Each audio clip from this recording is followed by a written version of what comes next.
就係 Sony 最新嘅100-400 f4.5 GM 啊，佢係內變焦嘅，呢樣嘢真係非常之緊要，同埋就係好正。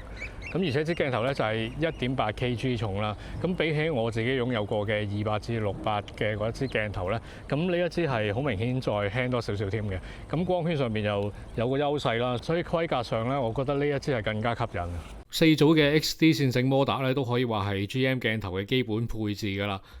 咁喺呢個冰球嘅項目上邊試啦，用咗 Real Time Tracking 揀咗一個嘅指定目標之後咧，配合部 Alpha One Mark II 啊，追焦嘅準程度咧基本上都有8-9成。如果以400mm 嚟講咧，其實呢一個最近對焦距離係比起一啲400mm 定焦咧係會再近多少少添嘅，所以某程度上呢支鏡頭攞嚟影昆蟲咧都適合嘅。